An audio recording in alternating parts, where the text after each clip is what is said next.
I'm Jackie Breland. I've been working with nonprofit organizations. I'm a CPA, and I've been working with nonprofits for more years than I want to really tell you. But that's my entire practice. I help and provide assistance to nonprofit organizations here in South Carolina. So what I'm here to talk to you about today is how to understand nonprofit financial statements.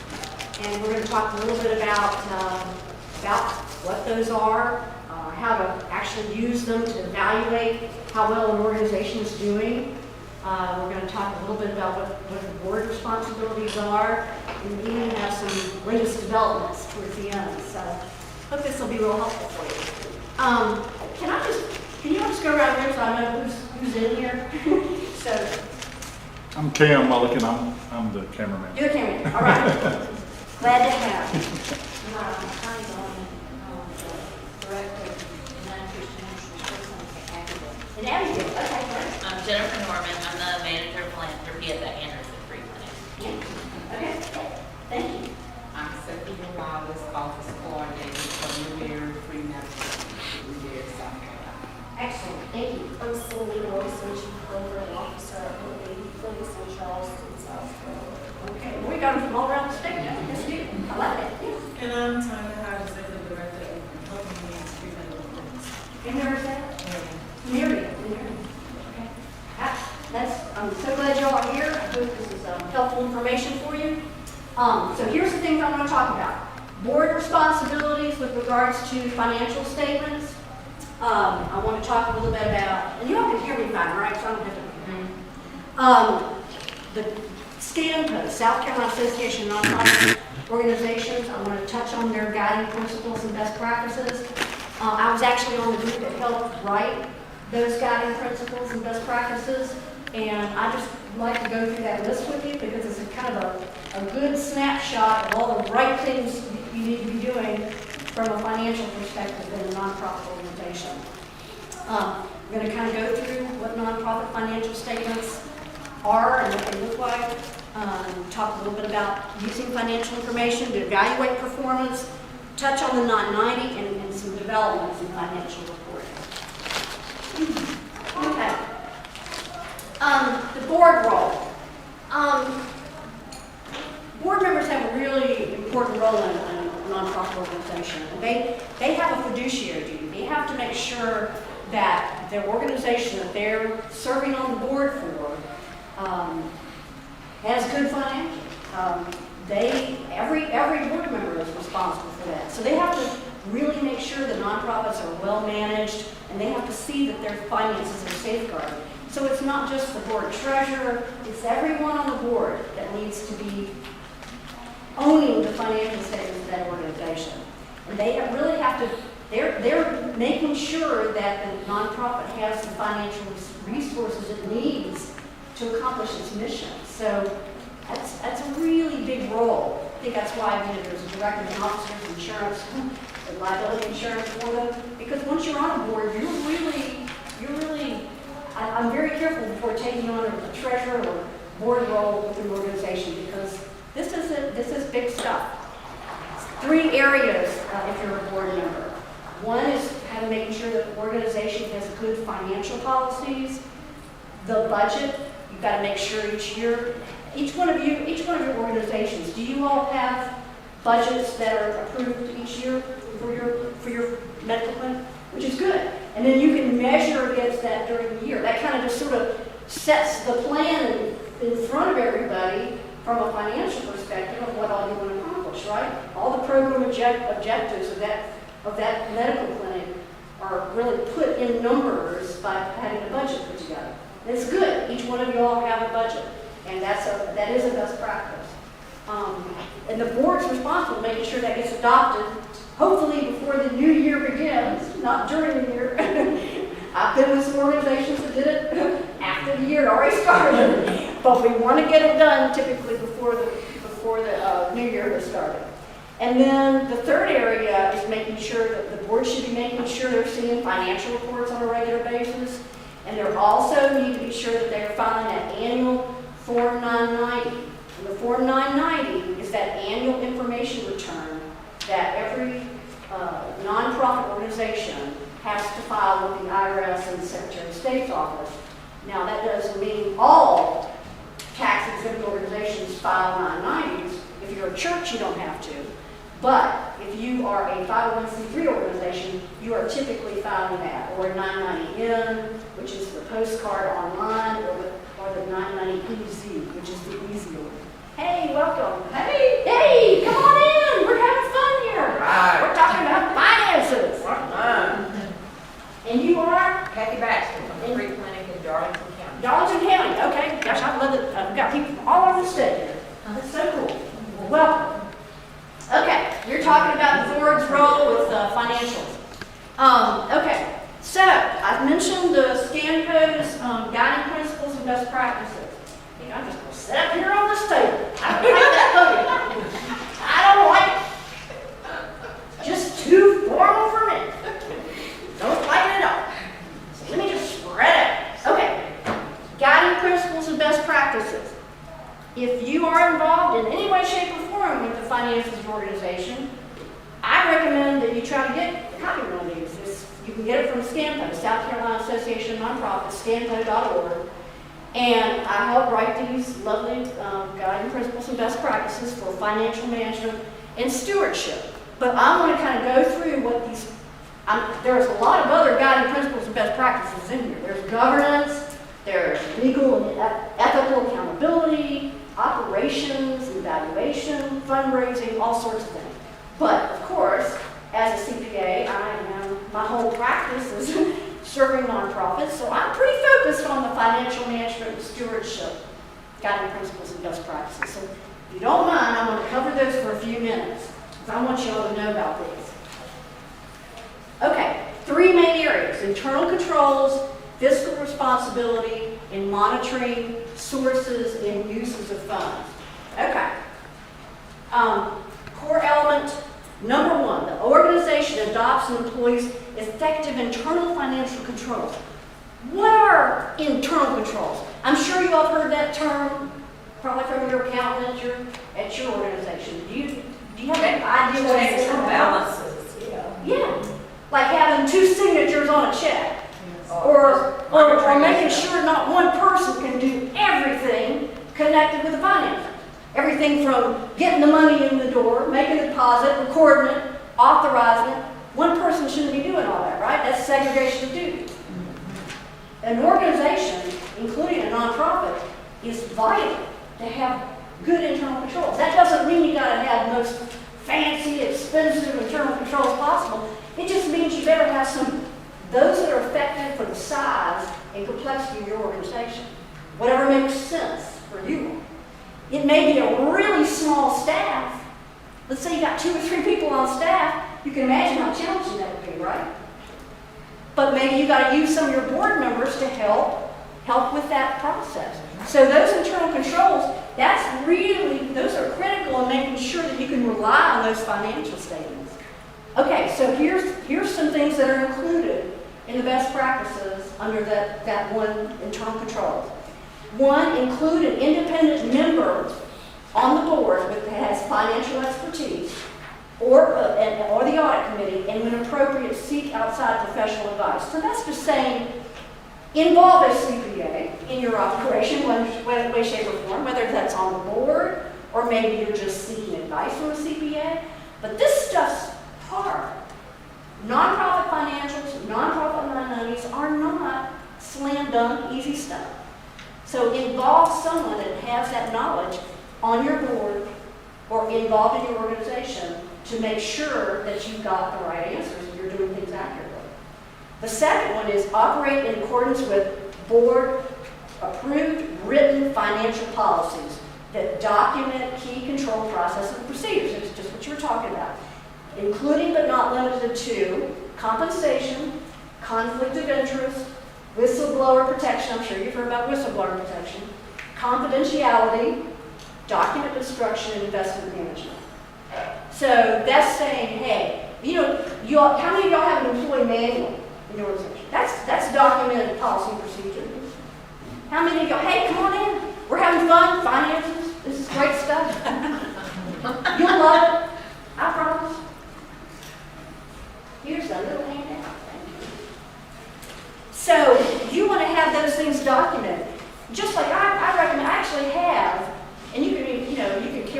back to your organization, but I actually have a Word document that's like a generic nonprofit financial policies and procedures that you can just piggyback off to develop your own. And that's some things like, okay, if you're going to have employee travel, what's the mileage that you're going to pay? It's simple things like that. But it's also talking about, hey, this position handles the deposits, this person handles the recording of transactions. It kind of tells your story of how you are handling those policy procedures. Does that make sense?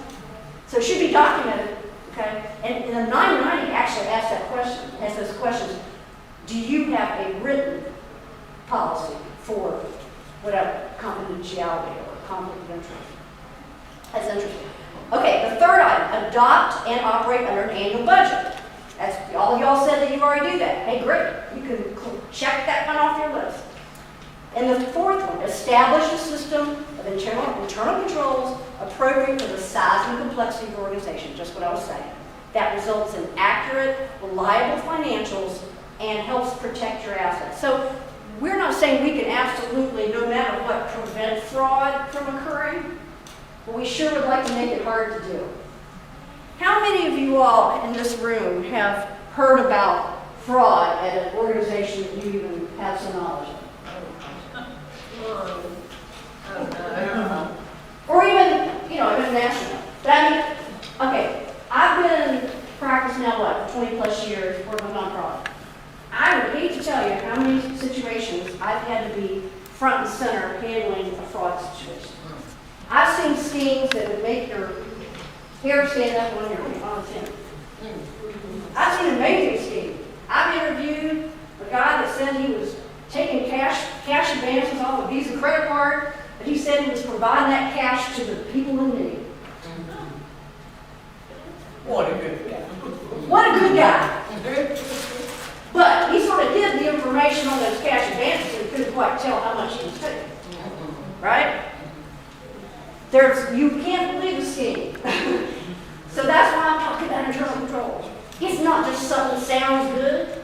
It's actually something that really helps protect the organization. We don't want to see fraud because all of you are involved in an organization that provides services to people in need. And can I tell you that all the organizations where there was fraud had to do with providing services to people in poverty? Do you know how that just hurts? It's just painful to see that happen. So I go around preaching the word of internal control because I don't want to see that happen. Not to these South Carolina nonprofits. No way. When you leave this room today, I want you to remember one thing, and that is good internal controls. Okay? That's so important. So and the last but not least, adopt a procedure for anyone associated with the organization to report concerns to the board confidentially. Confidentially. It's a tricky word. So, do you all know in your organization how you could report something if you saw something happening? Maybe you saw Mary show up with she probably only makes like, $20,000 a year. She shows up with a Jag, with some pretty nice clothes and just got her fingernails done. Wonder where she got that money? I might say something to somebody. Do you all know how to do that? That's important. Okay, so that's core element number one. Core element number two is the organization adheres to sound accounting principles, demonstrates fiscal responsibility worthy of the public trust, and complies with all finance-related legal and regulatory requirements. So, what's included in that? 1, hire an independent CPA like me to perform an annual audit, although I don't do audits. Review or assurance service. So what are the different things you could do? You based on Audit. You can do an audit, right? Are you based doing a budget on audit on the amount of the budget? You could do an audit. You could do a review or a compilation. Based on the amount of the budget or not? It's really the amount doesn't matter. As a CPA, there's really no recommended type of service depending on how much. I mean, it's all different. But there's a federal, if you give a certain amount in federal dollars. That's right. Yes. That's $750,000. If you incur $750,000 in federal money, you have to have a single audit, which is a higher level audit. Our Yeah. state association participates in Blue Cross Blue Shield credentialing Okay, to and get that, their money. okay. And we have a review and an audit. And we base it on the amount of money of the budget. That's fine, that's an internal kind of thing, it's not like a statewide rule, that's all I'm saying. That's something that's for your association, right? Yeah. Well, And United Way, if you receive United Way money, like United Way of the Midlands, you will have to have an annual audit, no matter the amount of budget. no matter the amount of budget. Yeah.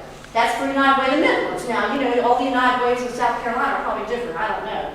But I know here in the Midlands, you got to have an audit.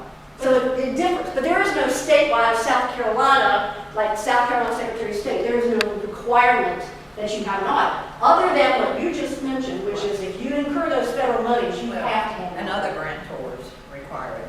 But a single audit is different than, An audit is different from a review, and it's different from a compilation. An audit is the highest level of assurance the CPA can give, and he gives an opinion. right, And he does all those different, yeah, we're going to ours now. right, that's the highest level. The second level, which is a lot lower, is called a review. You ask a lot of questions, do some inquiry, do some analytical review, but you don't do the full audit procedures. And the lowest level is compilation. That's basically, you know, not doing all that, to be honest with you. Not, it's negative assurance, no assurance. Under my practice, do none of those. I'm either an outsourced CFO, or I come in and troubleshoot, I do internal control assessments, I do one-shot deals. So I don't even do any of that stuff. I refer those off to everybody else. But an audit's the highest thing you can get. Really good discussion, because that's important. And that single audit's really important. Because if you have federal money, you better be sure you get your single audit. Okay. The second area, have the board review and approve IRS Form 990. Okay, so that means the board should be reviewing it.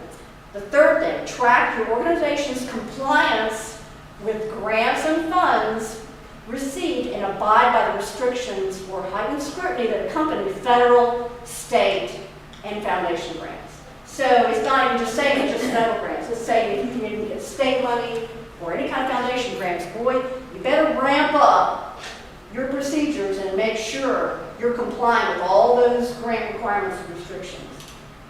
That's very, very important. We work with, all the organizations we work with, most all of them get some sort of grant. You know, whether that's private or state or whatever. But it really means you've got to, and you've got to track all those monies by those various funding sources, right? You've got to track in and out. Money in, money out, both for federal, state, each funding source, you've got to be able to track that in your accounting system. Think about how complex that really is, you know, because you've got to be able to track those dollars. And as far as medical clinic, then you're also tracking client, you know, client information. Yep. Right, so I mean, it really gets tricky. The last thing, establish an internal audit function that reports directly to the board only if appropriate. That's for really the larger nonprofits. Not very many small nonprofits have the staff that they can do an internal audit. Okay, so that's core element 2. Last but not least, core element 3. The organization regularly monitors sources and uses of funds and notes how they're used and ensures that they're deployed to further the charitable mission. So that means no matter what, that's why that budget's so important, because that budget's like that financial picture of what that plan is for that organization, whether that's the operational plan, the programs that are in place. They just want to make sure that those monies are furthering the goal of that organization. So here's the 4 things, the 4 best practices included. 1, review financials at least quarterly, comparing with budget and even possibly prior year to ensure accuracy and understanding your financial position. So preparing budget versus actual financial statements, probably on a year-to-date basis, that's the best practice, because then we can compare how are we doing against our goals. And are we ahead of goals, are we behind our goals? Very, very important. Second is, forecast future financial results at least once a year, taking a strategic, forward-looking view when evaluating the impact of financial decisions. So what am I talking about here? I'm talking often about cash flow projections. Think about your clinic. You live and die I mean, you really do. And you want to make sure you have enough cash to cover payroll, to cover all your operating expenses. So I do a lot of going into a nonprofit organization and help them project out their cash flows. Because there might be months when it's lean and months when you're doing better, right? So it's really important to kind of know when are those up months, when are those down months. And that can really help an organization plan for those lean months. Think about those organizations. Let's take here in Columbia, the cooperative ministry. They receive a lot of contributions. But guess what the timing of a lot of them are? What would you guess? Holidays. That's right, holidays, December. Boy, do their contributions shoot up at the end of December, or even, flowing in right to the January, because they want to get that tax deduction, right? Or if they get money from a church, maybe the church is giving it some regular interval, like every quarter or something. So you can really almost get a really good idea of how to predict those cash flows by looking at what their normal history is. Okay, so that's forecasting. Third item, implement a system of checks and balances supported by organization structure and internal processes that reduces the potential for fraud and mishandling of funds. Once again, we're talking about good internal controls, making sure you got those checks and balances. And last but not least, conduct an annual risk assessment, taking action to protect assets. So it's kind of like walking around your organization and going, where do we have some risks that we need to address? Maybe it's the confidentiality of patient information, or what are some areas where you might have some risks? It's not just financial, it's kind of looking at the whole big picture. Maybe your people are an asset. What are you doing to protect your employees or the clients? You got to think about sort of how do we protect this organization, reputation, people, whoever, to make sure that you are protecting the future of that organization. So those are our four best practices under that core element 3. So that's kind of an overview of the guiding principles and best practices. A very good reference. Other board role in financial management. Compliance with federal and state regulations. They got to make sure they're filing that 990, and we mentioned that. Also, the state of South Carolina, requires annual registration, $50 annual registration fee each year for the Secretary of State's office, right?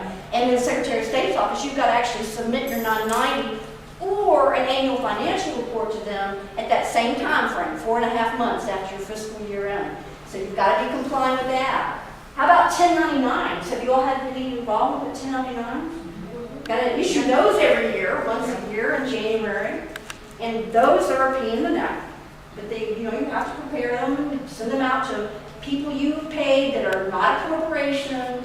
You pay them $600 or more. You got to make sure that they're an individual partnership, that they're getting their 1099 for non-employee compensation. That's another area. And payroll. Ooh, payroll. Can I tell you that I outsource payroll 100% of the time?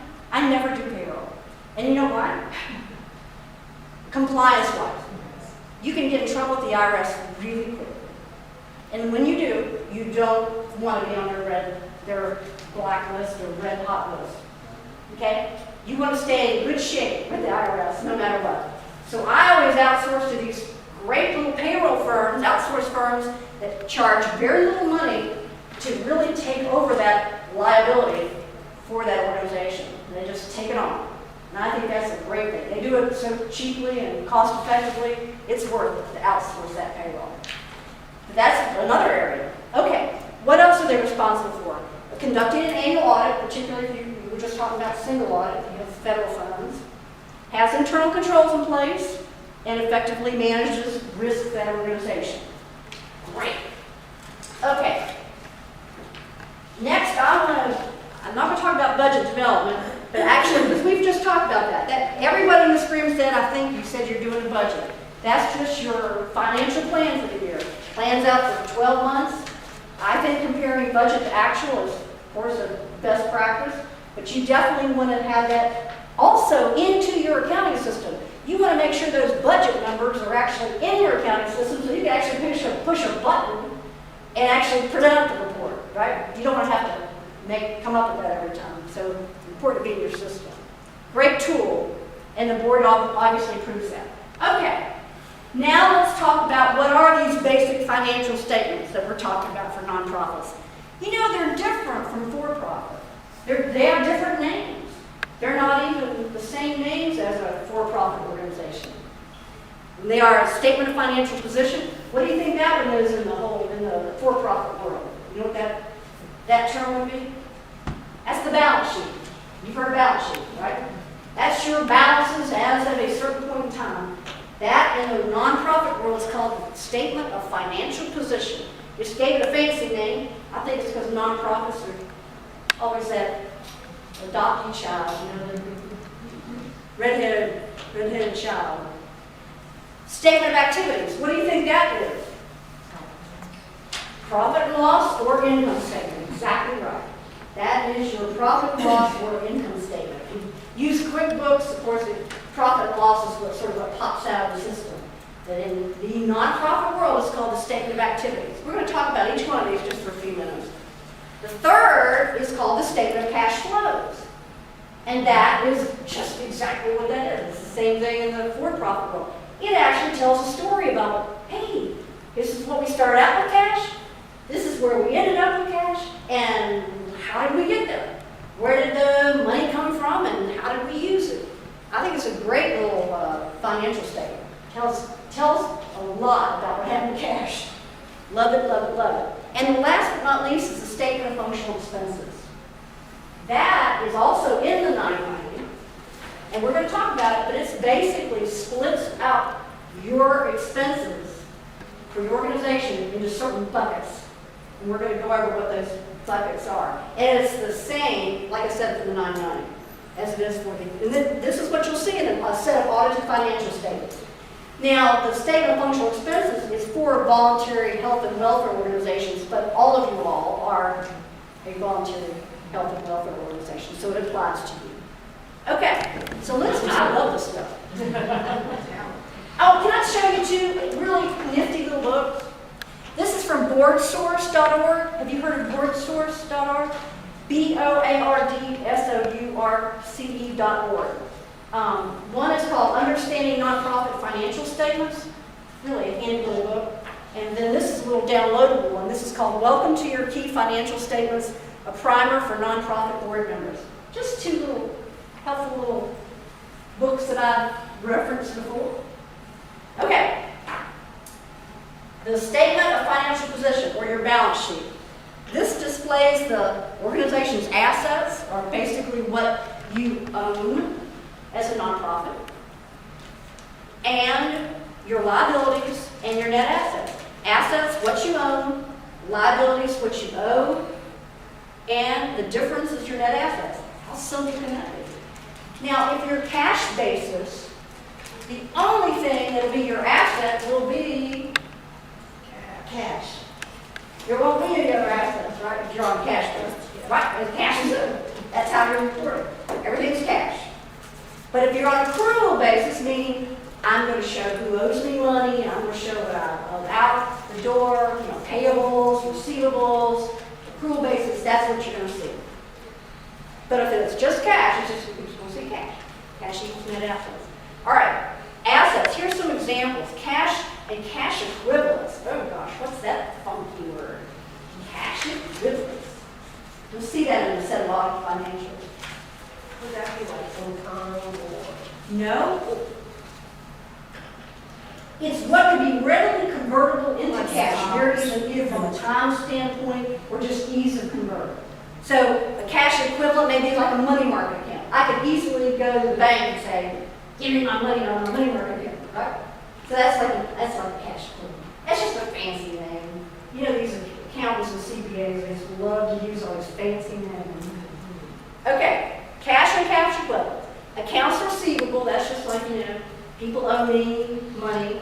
At the end of the month, I bill all my clients. At the end of the month, that's my accounts receivable. And of course, I can't pay my accounting contractors until other people pay me. So I have accounts payable and I have accounts receivable, right?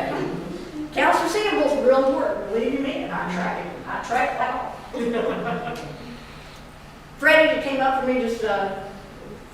clinic here in Columbia, just is one of my clients, one of my new clients, and he walked up and said, "Did you get your check?" I said, "Yes, sir, I just deposited the bank. It's no longer accounts receivable. It's now cash. It's not even a cash equivalent, it's in cash." Okay, accounts receivable, prepaid assets. What in the world is that? Okay, I will buy my insurance once a year, and I send my check in, and I hate to even tell you what it is for liability insurance. Good Lord. But when I send that big old check out there, that, guess what, is prepaid asset. Because you know what? It's worth for 12 months. It's not just for 1 month. Because it has a 12-month period, it's actually a prepaid asset. And I actually then reduce that prepaid every month and expense it. That's a prepaid asset. So that prepaid insurance is a real common one. Don't you love these accounting basics? This is like gold. You know what I'm saying? Okay, promises to pay. Okay, a board member says, "Hey, I'm pledging $3,000 to your organization, and I'm going to give it to you in like over a period of years, $1,000 a year." That's like a pledge receivable, promise to pay. And of course, you all know what property, plant, and equipment is, laptops, furniture, but that's what that is. Okay, liabilities, accounts payable, that's regular bills that I owe at the end of the month, right? I have CPA contractors, I pay them every month. That's my accounts payable at the end of the month. I know what I owe them. And they can tell me too what I owe them. That's my accounts payable. Accrued liabilities, those are more like estimates. Okay, I may not know exactly what those might be, but I can probably accrue them pretty reasonably. Deferred revenue, fancy term, but that's money I get in the door, but I haven't really earned it yet. Okay, let's say I used to be on the board here at Trustus Theater. I'm no longer on the board, but every year I buy one of those little passes, they give me like 10 punches to go to some shows. Well, that's kind of deferred revenue. I paid them like $120 for all those shows, but they haven't really earned all that yet because I haven't started using them yet. That's like deferred revenue, a very simple term. Last but not least, long-term debt. There's current portion and long-term debt. The current portion is just within the next 12 months. That's all that means. Long-term debt, of course, over a period of time. You may have a note payable from a bank. Maybe that's, or a mortgage. A mortgage is a long-term debt. There's your basic. Assets, liabilities. Now, for a nonprofit organization, you also need to know this. There are different categories of net assets. And net assets in the for-profit world is called what? Retained earnings. I think in the governmental county it's fund balance. But it's basically all your assets less your liabilities equals your net assets. It's sort of like accumulated earnings over time. And nonprofits, the misnomer is that you're not going to make money, but you really do want to have some excess of revenues over expenses, don't you? You don't want to be in the negative, in the red, right? So you want to have those accumulated earnings, and those are your net assets. But for nonprofits, you've got to report to your readers and your donors those restrictions. There's 3 classes, okay? And you'll see these on all the financials, the nonprofit audited financials. One is unrestricted. Hey, that's the best you can have, right? It's unrestricted. I give you $100, I don't put any strings on it. That's an unrestricted donation. But I'm going to give you $100, but I only want you to use it to pay for your cell phone bill. Because I'm going to be able to call you night and day, 24/7. So I'm going to only give you that money for that cell phone bill. That's a temporarily restricted donation. Because she can't use that except just to pay that cell phone bill, right? So it's got a restriction as to its purpose or maybe timing on it. That board, it's making that pledge, that's over time, right? Permanently restricted. Now, what's that? That's like those endowments, right? That's when people die and they give money, they say, don't touch that principal. You can have the interest earnings off of that. Don't touch that principal. That's permanently restricted. That's the very special nature of nonprofit financials, having these 3 types of categories. And all the financial reporting, on your income statement, your statement of activities, and your balance sheet must show those restrictions. How are we doing on time? Will someone tell me, like when we're getting to a certain point? So, I could go all day. With 4 minutes. In 4 minutes? Are you serious? You only have 4 minutes? Good Lord. Well, okay, well, I'm going to cover some real important stuff. I'm glad I'm covering this part, because this part's important. Okay. Revenue, well, I think you all know what's in your revenue. On a free medical clinic, a lot of your income statements probably look pretty somewhat similar, okay? Because you're going to have similar revenue streams and you're going to have probably similar expenses. And your expenses, remember we talked about those different classifications for functional expenses? Program services and supporting services are those categories. And your revenue less expenses on a nonprofit income statement is your change in net assets. Statement of cash flows, I'm not going to touch on it except just to tell you that's a really, really useful financial statement for a nonprofit. And it really tells the story about what happened to cash. Breaks it down into investing activities, financing activities, and operating activities. And it really can say, oh, they borrowed money, we don't find that out from this. Or, oh, they purchased a whole bunch of fixed assets. That's where their cash went to. It really kind of tells that story. It's a really, really helpful one. Now, this statement of functional expenses, that's the one I was telling you about.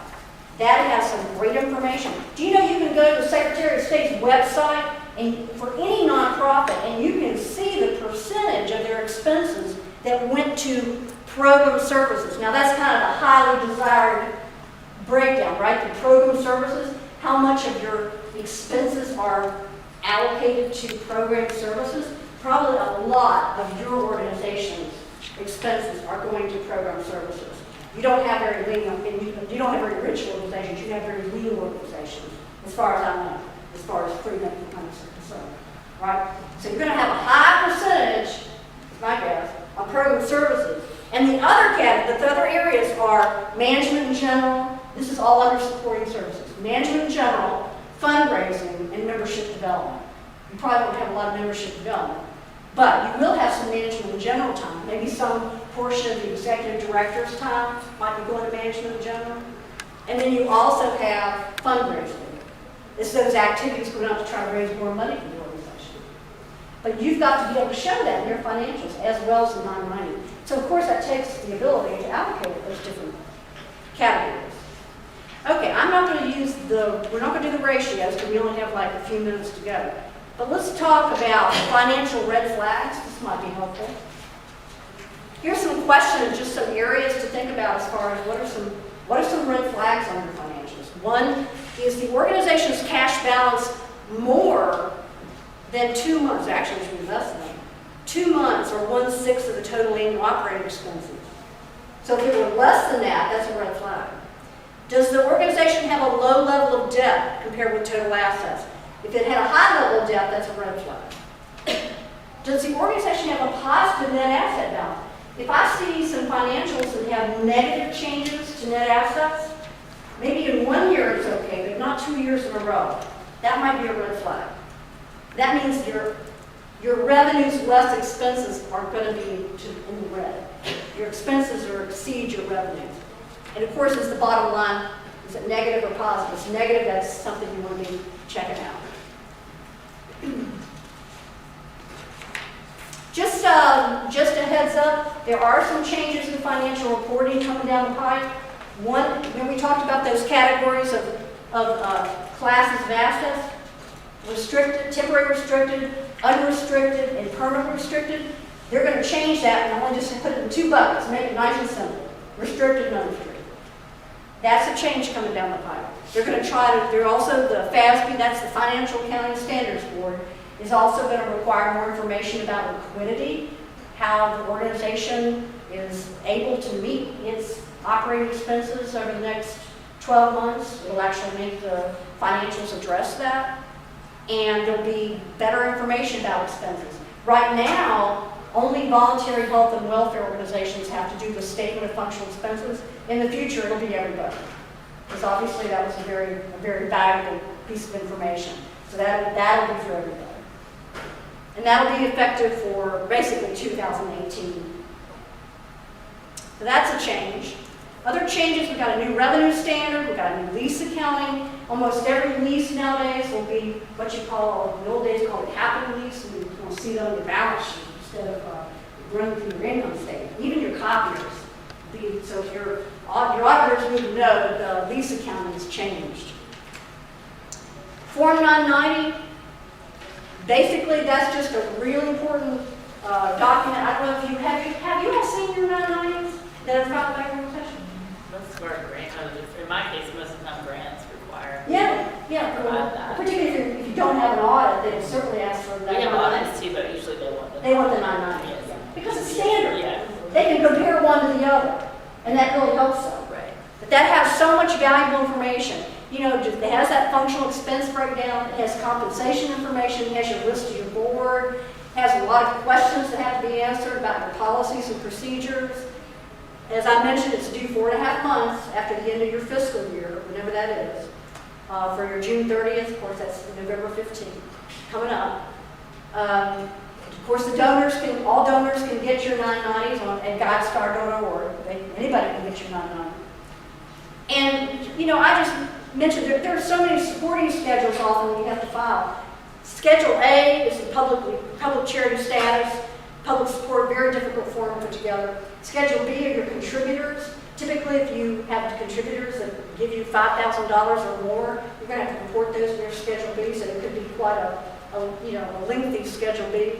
It goes through, you know, the 990 requires a lot of information about top paid. Of course, we don't have that problem too much in South Carolina. We don't see a lot of top paid people, heavy executive comp or board. We don't see too much board compensation. We don't see too many independent contractors being paid $100,000 anymore.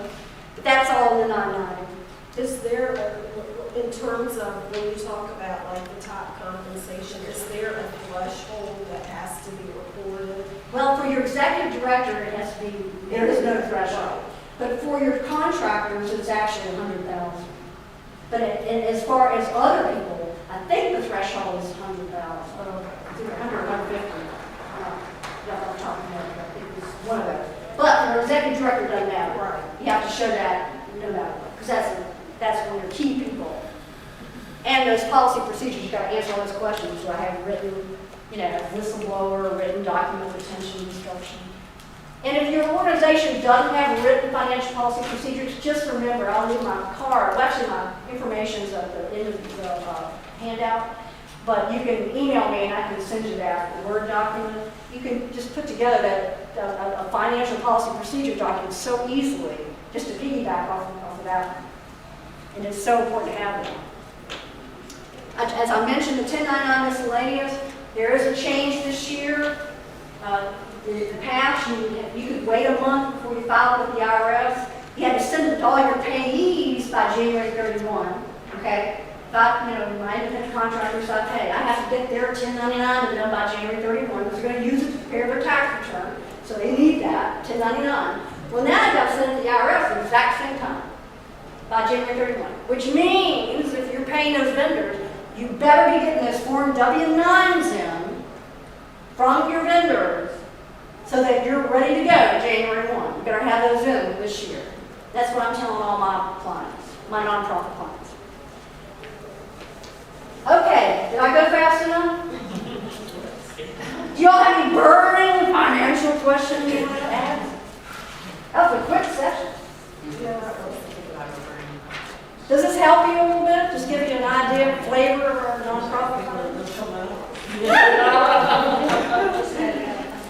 And there's extra copies if you want to take any, but thank you all for even attending the session. I appreciate it. Okay.